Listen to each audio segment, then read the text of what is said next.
मैं भारत का संविधान हूँ, लाल किले से बोल रहा हूँ। मैंने तो समता सौंपी थी, तुमने फर्क व्यवस्था कर दी। मैंने न्याय व्यवस्था दी थी, तुमने नर्क व्यवस्था कर दी। हर मंजिल ठहरी कर डाली, गंगा भी मैली कर डाली। न्याय व्यवस्था भी रोती है, गुंडों के घर में सोती है। गांधी को गाली मिलती है, डाकू को ताली मिलती है। मैं उस राज्य से हूँ जहाँ संत ज्ञानेश्वर, संत तुकाराम और संत रोहिदास जैसे अनेक संतों ने समाज को प्रेम और सद्भावना दी। दूसरी तरफ शिवाजी महाराज, संभाजी महाराज और शाहू महाराज जैसे शूरवीरों ने अपनी दूरदृष्टि से सामाजिक एकता और न्याय संगत समाज प्रणाली की स्थापना की। मैं उस महाराष्ट्र की पुत्री हूँ जहाँ महिलाओं के अधिकार सुनिश्चित करने हेतु अनेक आंदोलन द्वारा महात्मा ज्योतिबा फुले, क्रांति ज्योति सावित्रीबाई फुले जैसे समाज सुधारकों ने समाज को एक नई दिशा दी। मैं उस महाराष्ट्र की बेटी हूँ जहाँ के महान सुपुत्र डॉक्टर बाबा साहेब अम्बेडकर जी ने इस देश को संविधान के रूप में एक सशक्त और न्याय संगत लोकतांत्रिक मूलाधार प्रदान किया। पर आज उसी महाराष्ट्र में बीजेपी के सरकार के शपथ विधि के बिल्कुल 5 दिन बाद उसी संविधान की प्रत की विटंबना की जाती है। मैं इस बात का निषेध करती हूँ। परभणी जिले में संविधान के प्रत की विटंबना की गई। संविधान के हीरक महोत्सव के उपलक्ष्य में जब मेरे विचार रखने का मौका मुझे मिला तो मैं ये जरूर कहूंगी कि संविधान सिर्फ एक किताब या नियमों की एक संगति सूची नहीं है, बल्कि मेरी जान है संविधान, मेरी पहचान है संविधान और इस देश की आत्मा है संविधान।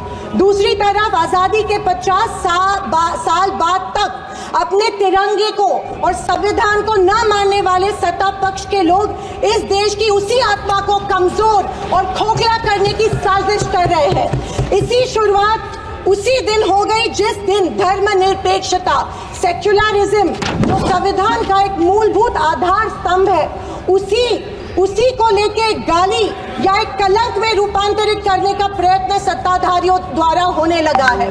सेक्युलरिज्म को आज भी इस भारत देश की पहचान है, उसे सत्ताधारी पक्ष एक कमजोरी कर रहे हैं या एक बीमारी साबित करने की होड़ में लग गए हैं। संविधान की किसी भी चर्चा या बहस को ये लोग सिर्फ इमरजेंसी पर ले जाते हैं, पर ये भूल जाते हैं कि स्वर्गीय इंदिरा गांधी जी, हमारी पहली महिला पंतप्रधान इंदिरा गांधी जी ने उस वक्त के हालातों के मद्देनजर वो संवैधानिक कदम उठाए थे और उस दौरान हुए गलतियों की माफी भी देश के जनता से मांगी थी। और इतना ही नहीं, उनके विरोधियों ने गठित की गई कमेटी ने उन पर लगे सारे इल्जामों से उन्हें बारी कर दिया था।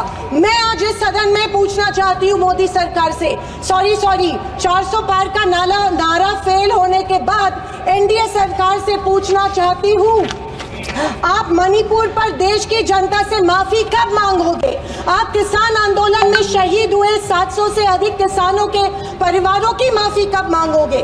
नोटबंदी के चलते हजारों लोगों के परिवार और छोटे कारोबार बंद हुए, उसके लिए माफी कब मांगोगे? हाथरस के लिए, उन्नाव के लिए आप माफी कब मांगोगे? आए दिन महिलाओं पर हो रहे अत्याचारों के लिए माफी कब मांगोगे? जो बदलापुर में मासूम बच्चों के ऊपर मोलेस्टेशन हुआ, उसके लिए आप कब माफी मांगोगे? जेल में बैठकर अपराधी मर्डर प्लॉट्स गुजरात में सरकार उनको संरक्षण दे रही है, उसके लिए आप कब माफी मांगोगे?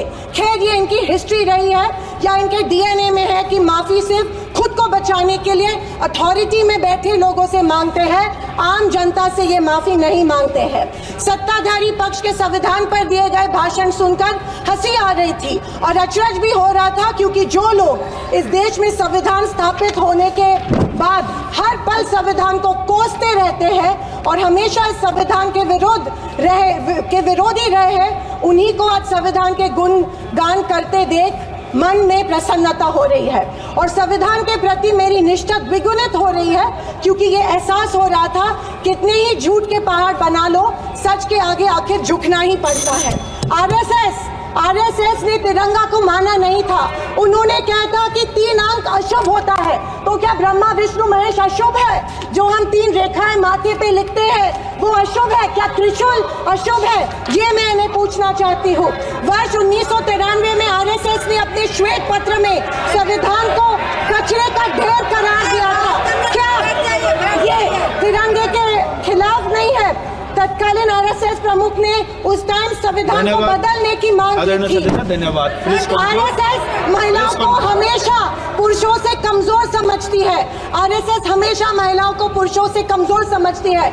ये अफसोस होता है कि प्रधानमंत्री जी उनके ट्विटर हैंडल फॉलो करते हैं जो महिलाओं को गंदी गंदी गालियां देते हैं। इस बात का अफसोस होता है कि प्रधानमंत्री, हमारे देश के प्रधानमंत्री ये करते हैं। जनवरी 26, 2001 में इन्होंने तिरंगा माना और इतने सालों बाद तिरंगे को नागपुर में होस्ट किया। अध्यक्ष महोदय, मैं 2024 के लोकसभा इलेक्शन के बाद इन्हें एहसास हुआ कि संविधान को ज्यादा छेड़ेंगे तो सत्ता हाथ से निकल सकती है, इसीलिए अचानक संविधान के प्रति इनको प्यार उमड़ने लगा।